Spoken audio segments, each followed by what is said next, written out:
یوں تو حضرت بایزید بسطامی رحمۃ اللہ علیہ نے کئی اساتذہ و شیوخ سے اکتساب علم کیا، لیکن استاد حقیقی ان کی نگاہ میں اللہ تعالی اور مبدع فیض تھا کہ جس کی رہنمائی انہیں ہمیشہ میسر رہی، اور جسے یہ نعمت حاصل ہو اس کی خوش نصیبی کے کیا کہنے۔ آپ اس وہابی لدنی اور خدا داد علم کی وجہ سے دوسرے لوگوں پر فخر کیا کرتے تھے، اور یہ فخر بجا بھی تھا۔ آپ خود فرماتے ہیں کہ دوسرے مردوں نے مردوں سے علم حاصل کیا، لہذا باقی نہ رہا، اور ہم نے زندہ الحی القیوم سے علم حاصل کیا کہ جو کہ زندہ و جاوید ہے۔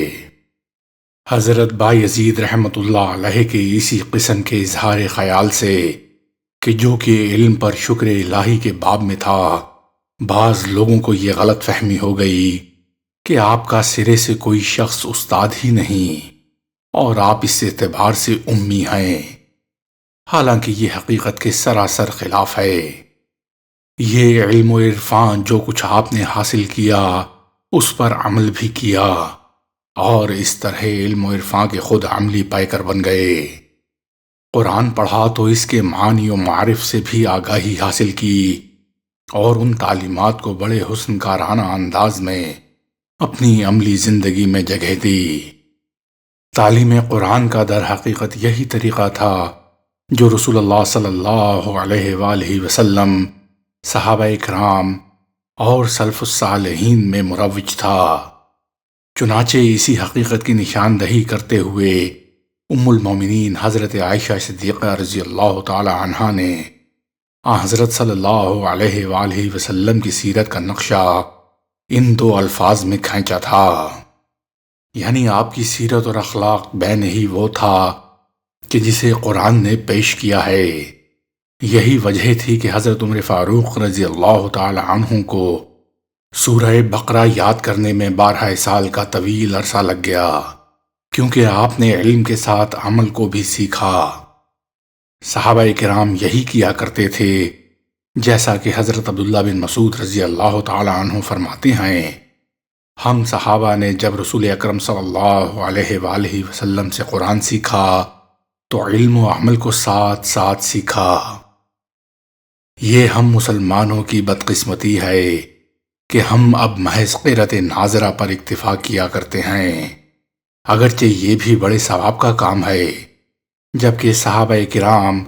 اور ہمارے اسلاف علم و عمل کو ساتھ ساتھ سیکھتے، اور نتیجہ یہ ہوا کہ ان کی مقدس زندگیاں قرآن و سنت کی عملی تفسیر بن گئیں۔ اس میں کوئی شک نہیں کہ علم پر عمل کرنا آسان نہیں، لیکن ہمت اور عزیمت والے ہمیشہ ایسا ہی کیا کرتے ہیں۔ حضرت بایزید بسطامی رحمۃ اللہ علیہ ارشاد فرماتے ہیں کہ میں نے 30 سال مجاہدہ کیا، لیکن میں نے اپنے اوپر علم اور اس کی مطابقت یعنی عمل سے بڑھ کر کوئی چیز سخت و دشوار نہیں دیکھی۔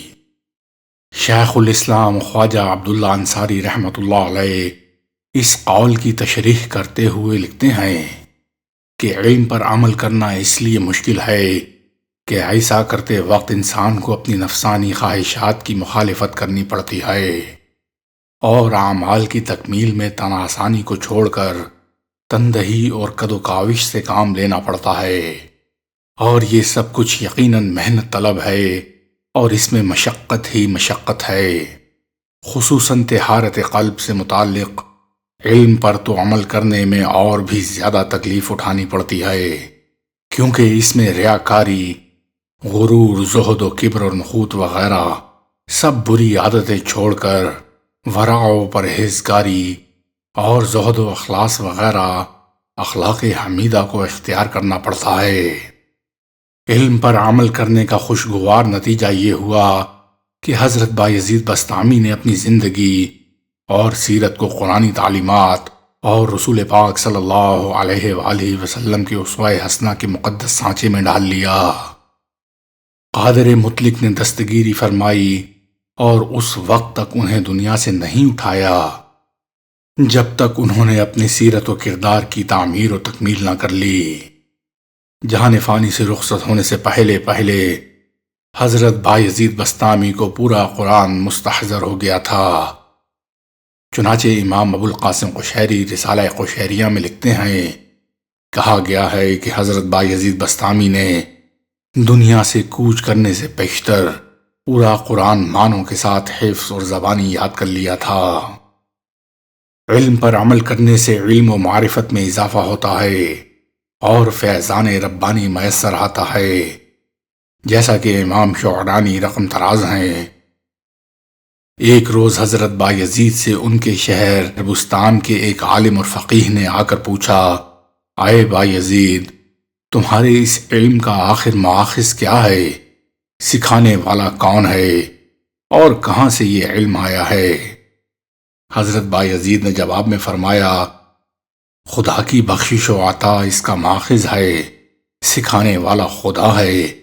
اور وہیں سے یہ آیا ہے جہاں کی نسبت رسول اللہ صلی اللہ علیہ وآلہ وسلم نے فرمایا کہ جس شخص نے اس چیز پر عمل کیا جس کو وہ جانتا ہے تو اس کو اللہ تعالیٰ ایسے علم کا وارث بنا دے گا کہ جو اس کو معلوم نہیں۔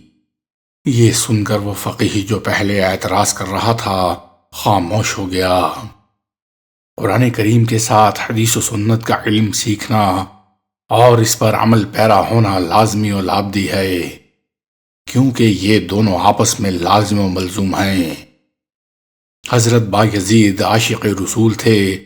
اس لیے انہوں نے حدیث نبوی کی طرف پوری توجہ دی، کیونکہ محب کو اپنے محبوب کی باتیں بڑی پیاری ہوتی ہیں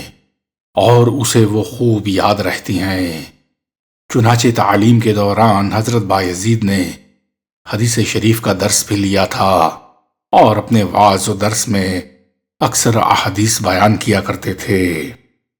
پہلے بیان ہو چکا ہے کہ ایک معترض فقیہ کو جواب دیتے ہوئے آپ نے ایک حدیث شریف کا حوالہ دیا تھا۔ حضرت بایزید ولی کامل تھے اور ولی کے لیے سنت سے پوری طرح باخبر ہونا ضروری ہے تاکہ وہ سنت کے خلاف کسی فعل کا مرتکب نہ ہو سکے، کیونکہ خود حضرت بایزید کے اپنے فتوے کے مطابق خلاف سنت فعل کا مرتکب ولی نہیں ہو سکتا۔ حدیث اسی سنت کے علم اور تذکرے کا نام ہے۔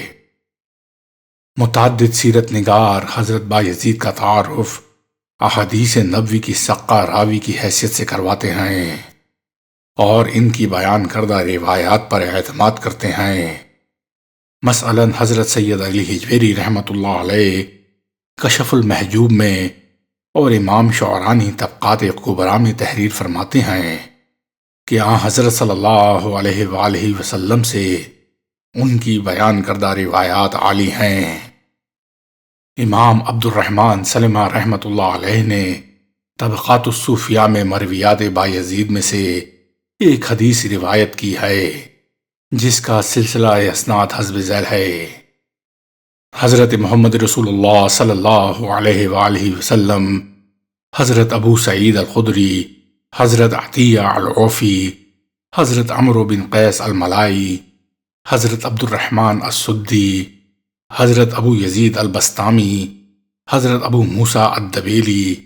حضرت علی بن جعفر البغدادی، حضرت ابو الفتح احمد المعروف ابن المحصی الواعظ، حضرت ابو عمرو عثمان بن مجدہ القازوینی، حضرت ابو الحسن منصور بن عبداللہ الدمیری، حضرت ابو عبد الرحمن السلمہ۔ متن حدیث یہ ہے کہ رسول اللہ صلی اللہ علیہ وآلہ وسلم نے فرمایا، بے شک یقین کی کمزوری میں سے یہ بات ہے کہ تو اللہ تعالیٰ کو ناراض کر کے لوگوں کو راضی کرے، اللہ کے دیے ہوئے رزق پر لوگوں کی تعریفیں کرتا پھرے، اور اگر اللہ تعالیٰ تجھے کوئی چیز عطا نہ کرے تو تو لوگوں کی برائی بیان کرنے لگے۔ بے شک اللہ کا رزق ایسا ہے کہ جس کو کسی حرص کرنے والے کا حرص اور کسی ناگوار سمجھنے والے کی ناگواری روک نہیں سکتی۔ اللہ تعالیٰ نے اپنی حکمت اور جلال سے کام لیتے ہوئے طمانینت اور فرحت کو رضا اور یقین میں رکھا ہے، اور حزن و ملال کو شک اور قضاء و قدر سے ناراضی میں رکھا ہے۔ مفہوم حدیث یہ ہے کہ رازق حقیقی اللہ تعالیٰ کی ذات ہے، وہی عطا کرنے والا ہے اور وہی روکنے والا ہے، اس لیے وہ اگر عطا کرے تو اولاً اسی کا شکر ادا کرنا چاہیے، اور کچھ عطا نہ کرے تو قضاء و قدر پر صبر کرنا چاہیے اور راضی با رضا رہنا چاہیے۔ لوگ اگر ہمیں کچھ کھانے پینے کو دیتے ہیں تو وہ در حقیقت خدا کے حکم سے ہوتا ہے کہ وہ ان کے دلوں میں دوسروں کی مدد کرنے کی بات ڈال دیتا ہے، اور اسی طرح لوگوں کے پاس سے جب کچھ نہیں ملتا تو یہ بھی خدا کی طرف سے ہوتا ہے۔ اس لیے ہمیں ہمیشہ خدا کی رضا پر راضی رہنا چاہیے، اور اسی میں طمانینت قلب، پختگی ایمان اور نجات اخروی کا سامان ہے۔